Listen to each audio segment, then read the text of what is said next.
Capítulo 9. Vida e morte das civilizações.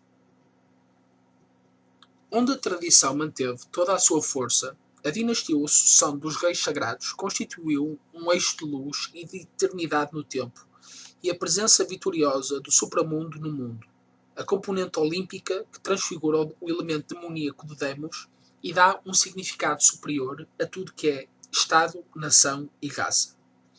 E mesmo nos estratos mais baixos, o vínculo hierárquico, criado por uma ligação consciente e viril, tinha o valor de meio para uma aproximação e uma participação. Com efeito, até a simples lei, emanada de cima, revestida de uma autoridade absoluta, para aqueles que não podiam aceder por si próprios, o fogo sobrenatural era uma referência e um apoio para além da simples individualidade humana.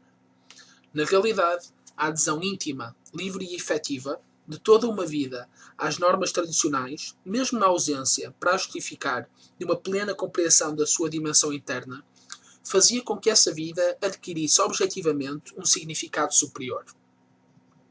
Através da obediência e da fidelidade, através da ação em conformidade com os princípios e os limites tradicionais, havia uma força invisível que lhe dava forma e a situava na mesma direção daquele eixo sobrenatural que nos outros, nos poucos que se encontravam no vértice, vivia o estado de verdade, de realização e de luz. Formava-se deste modo um organismo estável e animado, constantemente orientado para o supramundo santificado em potência e, de facto, conforme aos seus graus hierárquicos, em todos os domínios do pensar, do sentir, do agir e do lutar. Era este clima que vivia o mundo da tradição. Toda a vida exterior era um rito, ou seja, uma aproximação mais ou menos eficaz de acordo com os indivíduos e os grupos, no sentido de uma verdade que a vida exterior em si não pode dar, mas que permite realizar em parte ou integralmente quando vivida em santidade. Estes povos viviam a mesma idade que tinham vivido desde há séculos. Serviam-se deste mundo como de uma escada para atingirem a sua libertação do mundo. Estes povos pensavam santamente, agiam santamente, amavam santamente, odiavam santamente, matavam santamente. Tinham erigido um templo único numa floresta de templos, através da qual rugia a torrente das águas. E este templo era o leito do rio, a verdade tradicional, a sílaba santa no coração purificado. A este nível, sair da tradição significava sair da verdadeira vida. Abandonar os ritos, alterar ou violar as leis, confundir as castas, significava retroceder do cosmos para o casos. Voltava a tombar sob o poder dos elementos e dos tótems. Seguir a via dos infernos, em que a morte é uma realidade, em que um destino de contingência e de dissolução predomina sobre todas as coisas. E isto era válido tanto para os indivíduos como para os povos. De todas as constatações históricas, ressalta que as civilizações estão destinadas, tal como o homem, depois de uma aurora e de um período de desenvolvimento, à decadência e ao fim. Há quem tenha tentado descobrir a lei que presida este destino, a causa do ocaso das civilizações. Esta causa nunca poderá ser definida por fatores meramente históricos e naturais. E entre os diversos autores, Gobineau talvez seja o que melhor tenha sabido mostrar a insuficiência da maior parte das causas empíricas adotadas para explicar o declínio das grandes civilizações. Assim, demonstrou-nos, por exemplo, que uma civilização não se arruína pelo simples facto de ter sido quebrado ou derrubado o seu poderio político. A mesma espécie de civilização, por vezes, persiste mesmo sob uma dominação estrangeira e desafia os acontecimentos mais desastrosos, enquanto outras vezes, na presença de desventuras insignificantes, desaparece. Nem sequer são as qualidades dos governos no sentido empírico, ou seja, administrativo ou organizativo, que têm uma grande influência sobre a longevidade das civilizações. Tal como os organismos, estas, nota ainda Gobineau, pode mesmo resistir durante muito tempo sofrendo afecções desorganizativas. E ainda, a Índia, e ainda mais, a Europa feudal, apresentam precisamente a ausência de uma organização única, bem como um decidido pluralismo, e nenhuma economia ou legislação unitária fatores de antagonismo que não deixam de renascer e, apesar disso, demonstram uma unidade espiritual e a vida de uma única tradição. Nem sequer se pode atribuir a causa da ruína das civilizações à chamada corrupção dos costumes, no sentido profano, moralista e burguês. Quando muito, a corrupção dos costumes pode ser um efeito, um sinal, nunca a verdadeira causa. E tem de se reconhecer quase sempre, como Nietzsche, que onde quer que surja a preocupação com uma moral, já existe uma decadência. O Mós das antigas eras heroicas, de que fala Vico, nunca teve nada a ver com limitações moralistas. Especialmente a tradição extremo-oriental pôs bem em evidência a ideia de que a moral e a lei em geral, no sentido conformista e social, apenas surgem onde a virtude e a via já não são conhecidas. Perdida a via, resta a virtude. Perdida a virtude, resta a ética. Perdida a ética, resta o direito. Perdido o direito, resta o costume. O costume não é mais do que o aspecto exterior da ética e assinala o princípio da decadência. Quanto às leis tradicionais, estas, no seu caráter sagrado e na sua finalidade transcendente, como tinham uma validez não humana, de maneira nenhuma se podiam levar ao plano de uma moral no sentido correto do termo. Nem o antagonismo dos povos, nem o estado de guerra são por si só causas da ruína de uma civilização. A ideia do perigo, bem como a da conquista, pelo contrário, podem reparar mesmo materialmente as malhas de uma estrutura unitária e reavivar uma unidade de espírito nas suas manifestações exteriores, enquanto a paz e o bem-estar podem levar a um estado de tensão reduzida que facilita a ação das causas mais profundas de uma possível desagregação. Perante a insuficiência destes elementos explicativos, invoca-se por vezes a ideia da raça. A unidade e a pureza do sangue é que estariam na base da vida e da força de uma civilização. A miscigenação do sangue seria a causa inicial da sua decadência. Mas também aqui sim se trata de uma ilusão. Uma ilusão que, além disso, faz descer a ideia de civilização ao sentido naturalista e biológico, dado que é este o plano em que hoje em dia mais ou menos é concebida a raça. Raça, sangue, pureza hereditária de sangue não passam de simples matéria. Uma civilização, no verdadeiro sentido do termo, ou seja, no tradicional, surge apenas quando sobre esta matéria atua uma força de categoria superior, sobrenatural, e já não natural.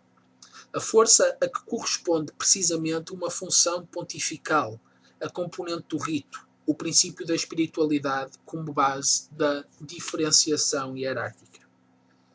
Na origem de toda a verdadeira civilização há um divino.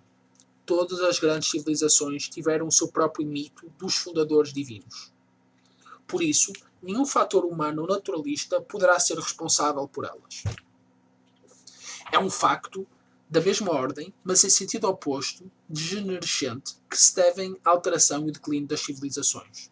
Quando uma raça tiver perdido o contacto com que por si só tem e pode fornecer estabilidade, com o mundo do ser, quando, portanto, no seio dela tiver decaído também o que é o seu elemento mais subtil, mas ao mesmo tempo mais essencial, ou seja, a raça interior, a raça do espírito, pela qual a raça do corpo e a da alma não passam de manifestações e de meios de expressão.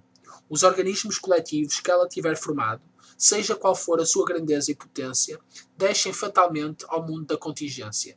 Ficam à mercê do irracional, do variável, do transitório, do histórico, do que é condicionado de baixo e do exterior.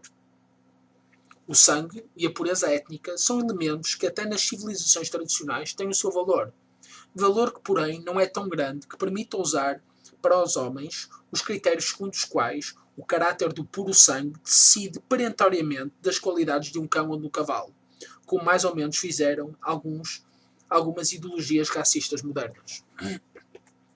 O fator sangue ou raça tem a sua importância, porém não é psicologicamente, no cérebro e nas opiniões do indivíduo, mas sim nas próprias forças mais profundas de vida que as tradições vivem e atuam como energias típicas formadoras. O sangue registra os efeitos desta ação e por isso oferece, através da hereditariedade, uma matéria já concluída e pré-formada, de modo que ao longo das gerações se preparem e possam desenvolver-se de modo natural e quase espontâneo realizações análogas às originárias. É nesta base, e exclusivamente nela, que, tal como iremos ver, o mundo tradicional conheceu frequentemente o caráter hereditário das castas e impôs a lei endogâmica. Porém, se considerarmos a tradição precisamente onde o regime das castas foi mais rigoroso, ou seja, na sociedade indo-ariana, o simples facto do nascimento, embora necessário, não era suficiente.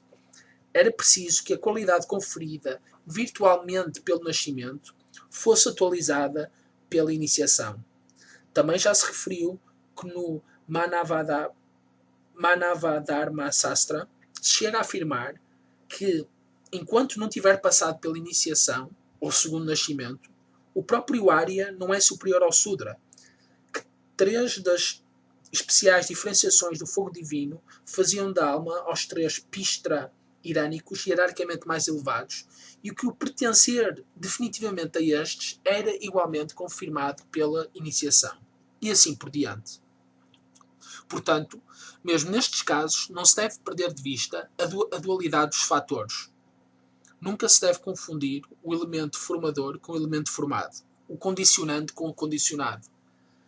Quer as castas superiores e as aristocracias tradicionais, quer, mais em geral, as civilizações e as raças superiores, as que, em relação às outras, têm a mesma posição que as castas com uma consagração fizeram com respeito às plebeias dos filhos da terra, não se explicam pelo sangue, mas sim através do sangue, por algo que ultrapassa o próprio sangue e que tem um caráter metabiológico. E quando este algo tem realmente poder, quando constitui o núcleo mais profundo e sólido de uma sociedade tradicional, então pode manter-se e reafirmar-se uma civilização frente às miscigenações e alterações étnicas que não apresentam um caráter claramente destruidor, reagindo pelo contrário aos elementos heterogéneos, formando-os, reduzindo-os pouco a pouco ao seu próprio tipo ou transplantando-se ela mesma a título, por assim dizer, de uma nova unidade explosiva. Mesmo nos tempos históricos não faltam exemplos deste género. China, Grécia, Roma e Islão. Só quando numa civilização a sua raiz geradora vinda de cima já não tem vida e a sua raça do espírito se encontra prostrada ou despedaçada, só então, paralelamente à sua secularização e humanização, principiou o seu crepúsculo. Reduzida a esta situação, as únicas forças com que então ainda se pode contar são as de um sangue que ainda traz em si, atavicamente, por raça e instinto, o eco e a marca do elemento superior desaparecido. E é apenas deste ponto de vista que a tese racista da defesa da pureza do sangue pode ter razão de ser. Se não para impedir, pelo menos para retardar, a saída fatal do processo de degenerescência. Mas não se pode prevenir realmente esta saída sem um despertar interior. Podem-se tecer considerações semelhantes sobre o valor e a força das formas, dos princípios e das leis tradicionais. Podem-se tecer considerações semelhantes sobre o valor e a força das formas, dos princípios e das leis tradicionais. Numa ordem social tradicional, é necessário que haja alguém com quem o princípio em que assentam, por graus, as diversas ordenações, legislações e instituições no ethos e no rito sejam realmente atuante, não sejam um simulacro, mas sim uma realização espiritual objetiva. Ou seja, é preciso a adaptação de um indivíduo ou de uma elite à função pontifical dos senhores e dos mediadores das forças do alto. Então, mesmo os que apenas são capazes de obedecer, que não podem assumir a lei senão através da autoridade da tradição exterior, compreendem a razão porque têm de obedecer e a sua obediência, como se diz, não é estéril, visto que lhes permite uma participação efetiva na força e na luz. Do mesmo modo que, quando uma corrente magnética está presente no circuito principal, se produzem correntes induzidas noutros circuitos diferentes, se estiverem dispostos sintonicamente. Assim também, nos que seguem apenas a forma e o rito, mas com pureza de coração e com fidelidade, passa invisivelmente um pouco da grandeza, da estabilidade e da fortuna que se encontram reunidas e vivas no cume hierárquico. E então a tradição é firme, o corpo é uno, e todas as suas partes estão ligadas por um oculto vínculo mais forte que as contingências exteriores. Mas quando no centro existe só uma função capaz de sobreviver a si própria, quando as atribuições dos representantes da autoridade espiritual e real não passam de nominais, então o vértice dissolve-se, a base de sustentação desaparece, a via solar encerra-se. É extremamente expressiva a lenda segundo a qual agentes de Gog e Magog, que, como já se disse, podem simbolizar as forças caóticas e demoníacas refriadas pelas estruturas tradicionais, se insurgem no momento em que se apercebem de que já não há ninguém que toque as trombetas na muralha com que o imperador lhes tinha barrado o caminho, que é simplesmente o vento a produzir aquele som. Ritos, instituições, leis e costumes podem ainda subsistir durante um certo tempo, mas o seu significado perdeu-se, a sua virtude ficou como que paralisada. São coisas abandonadas a si próprias e, entregues a si mesmas, secularizadas, desfazem-se como o barro seco, apesar de todos os esforços com que se tenta manter a partir de fora e, portanto, pela violência, a unidade perdida. Vão-se desfigurando e alterando cada vez mais. Mas enquanto delas restar uma sombra, e enquanto no sangue subsistir um eco da ação do elemento superior, o edifício resiste. O corpo parece ter ainda uma alma. O cadáver, segundo a imagem usada por Gobineau, caminha e ainda consegue abater o que encontrar pela frente no seu caminho. Quando o último resíduo da força vinda do alto e da raça do espírito se tiverem esgotado nas gerações sucessivas, não resta mais nada. Já nenhum leito contém dentro de si a torrente que se dispersa em todas as direções.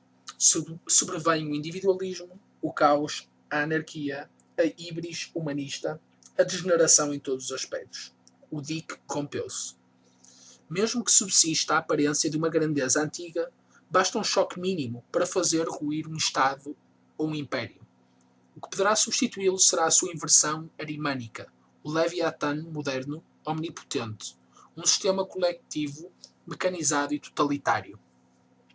Desde os tempos da pré-antiguidade até aos nossos dias, não é senão esta evolução que teremos de constatar.